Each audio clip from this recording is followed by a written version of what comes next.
Bonjour à tous et bienvenue dans cette nouvelle vidéo. Je suis Samuel Anavoisard du blog lesjeuxdesam.fr. Aujourd'hui, nous allons nous rendre 3000 ans avant Jésus-Christ, dans la région qui est le berceau de nos civilisations. Nous allons nous rendre en Mésopotamie. Là-bas, deux grands fleuves irriguent la région. Rainer Knizia en a fait un jeu. Voici Tigre et Euphrate.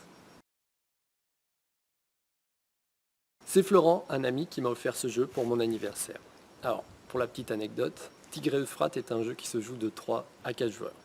Eh bien, je n'ai jamais réussi à trouver de quatrième joueur. J'ai toujours joué à ce jeu à 3 joueurs. Mon prochain défi, trouver le quatrième joueur. Dans ce jeu, vous allez devoir développer 4 aspects de votre civilisation. Les temples, les colonies, les fermes et les marchés. Vous allez devoir gérer des conflits, internes ou externes. Vous allez devoir construire des monuments, récupérer des trésors. Tout ça pour qu'à la fin, vous ayez développé votre civilisation de la manière la plus équilibrée possible, sans avoir aucune faiblesse dans aucun des aspects.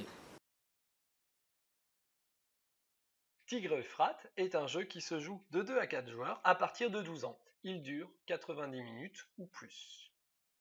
Placez tout d'abord le plateau de jeu au centre de la table. Chaque joueur choisit une dynastie représentée par un symbole. Il y a 4 symboles: le lion, le taureau, le potier ou l'archer.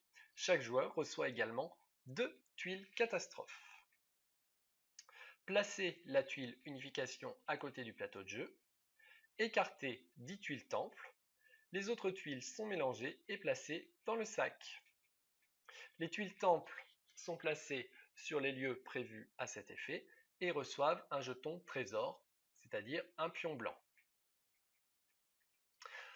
Chaque joueur a 4 dirigeants de couleurs différentes, 2 tuiles catastrophes. Il les place devant son paravent. Derrière son paravent, il va piocher au hasard 6 tuiles.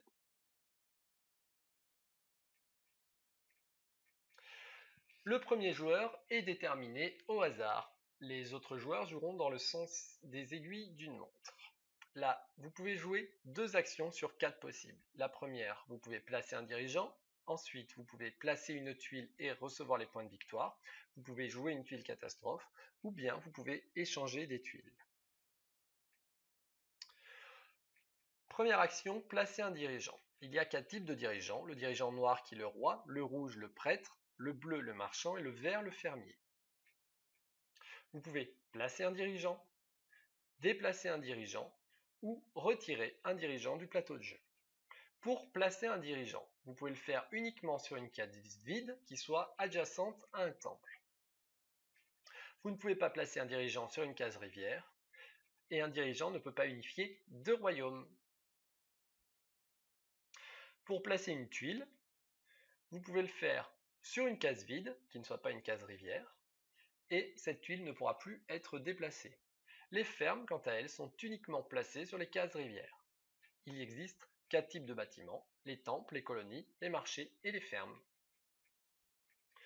Pour récolter les points de victoire, le dirigeant noir, donc le roi, reçoit les points de victoire des colonies. Le rouge reçoit les points de victoire des temples.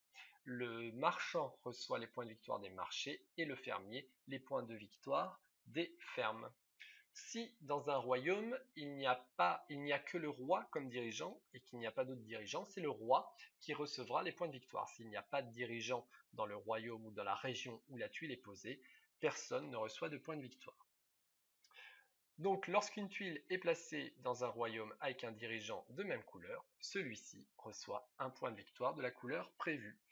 Si donc il n'y a pas, dans cet exemple, il n'y a pas de fermier, le roi va donc recevoir le jeton bleu. Il existe 2 types de conflits, les conflits internes et les conflits externes. Les conflits internes sont provoqués par l'arrivée d'un autre dirigeant dans le royaume.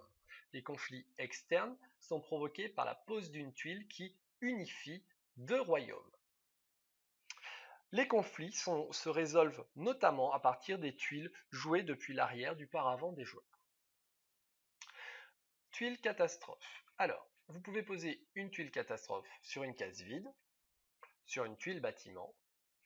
Une tuile catastrophe peut également scinder un royaume en deux. Les tuiles catastrophes ne peuvent plus être déplacées. Une tuile catastrophe ne peut pas être jouée sur un temple contenant un trésor. Une tuile catastrophe ne peut pas non plus détruire un monument. Et une tuile catastrophe ne peut pas être jouée sur un dirigeant. Quatrième action, vous pouvez enfin échanger des tuiles. Ici, nous ne volons plus de notre tuile marché, nous la défaussons et nous piochons une nouvelle tuile. À la fin du tour, on doit avoir toujours 6 tuiles en main, donc si on ne les a pas, on pioche. La partie se termine en fait si à la fin du tour d'un joueur, il ne reste plus que 1 ou 2 trésors sur le plateau de jeu. Elle peut également se terminer si dans le sac, il n'y a plus de tuiles et qu'un joueur ne peut pas avoir 6 tuiles en main. À ce moment-là, chaque joueur compte les points de victoire qu'il a marqués grâce aux pions de couleur dans chaque catégorie. Vous pouvez constater que vous pouvez comptabiliser des pions blancs dans n'importe quelle catégorie.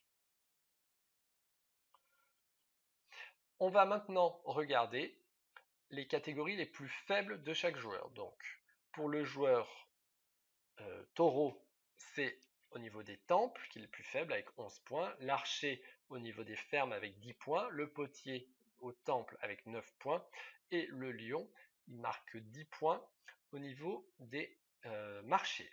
Eh bien, c'est ce total qui permet de gagner la partie. Donc là, le joueur ayant le plus fort, enfin le plus grand nombre de points est le joueur taureau avec les temples. Il remporte donc la partie avec 11 points. Tigre-Euphrate est un jeu de développement stratégique. Les règles sont simples, le mécanisme également, c'est de la pose de tuiles et de la pose de pions. Cependant, attention, ce n'est pas un jeu que je conseille aux débutants. En effet, si vous n'avez pas l'habitude de jouer à des jeux de stratégie comme Risk, Iliad, Small World, ne vous aventurez pas tout de suite dans Tigre-Euphrate. Attendez un petit peu, jouez à ces jeux comme Small World, prenez un petit peu d'expérience et après vous pourrez vous attaquer à Tigre-Euphrate. En effet, dans Tigre-Euphrate, vous devez quand même vous développer, vous protéger des adversaires, leur barrer la route également. Donc voilà, la pose de chaque tuile et de chaque pion est très importante pour le reste de la partie. Donc une erreur et puis vous pouvez très vite être bloqué et vous ennuyer jusqu'à la fin. Donc voilà, faites très attention, ne vous lancez pas là-dedans si vous n'êtes pas d'un niveau intermédiaire. En tout cas, c'est un excellent jeu et il est bien entendu dans ma bibliothèque. En démarrant ce blog, je me suis lancé un défi, créer mon propre jeu de société. En vous présentant un jeu par semaine, je vais pouvoir analyser les différents mécanismes pour réaliser le mien. Voici les éléments clés que j'ai retenus pour le jeu de société Tigre et Euphrate. Alors, en point fort, en fait, j'en ai noté qu'un, c'est le développement stratégique. Mais en fait, tout le jeu est basé là-dessus, donc forcément, voilà, c'est vraiment le point fort. Le jeu est super bien conçu, le mécanisme est vraiment parfait. La pose de chaque tuile, il faut vraiment réfléchir. Quand vous posez un dirigeant, une tuile, réfléchir avec vos actions, vous ne pouvez pas tout faire. Donc voilà, c'est vraiment un jeu stratégique, un pur jeu stratégique, vraiment super. En point faible, j'en ai noté un aussi, mais c'est pas tout à fait un point faible en fait. C'est quelque chose de normal en fait, il faut plusieurs parties pour maîtriser parfaitement le jeu. Les règles sont simples, encore une fois, le mécanisme aussi, hein, on les acquiert très vite, mais voilà, il faut les maîtriser, il faut avoir vécu des situations de jeu en fait pour savoir comment y répondre. Voilà, accumuler les trésors, savoir s'il faut enclencher un conflit, se défendre face aux autres, voilà, ça demande une maîtrise en fait, une pratique du jeu. Et c'est vrai qu'un joueur débutant, même s'il a déjà joué à des jeux de stratégie, il va se retrouver dans ce jeu et c'est pas évident tout de suite, tout de suite. Donc voilà, il faut jouer plusieurs parties. Bon, c'est le point faible que j'ai noté, c'en est pas réellement un, mais voilà. Et idée à retenir pour mon jeu, voilà, le mécanisme stratégique, hein, comme je vous l'ai dit, je le trouve vraiment super. Alors, c'était le défi de Sam, c'est le jeu numéro 14 sur 52.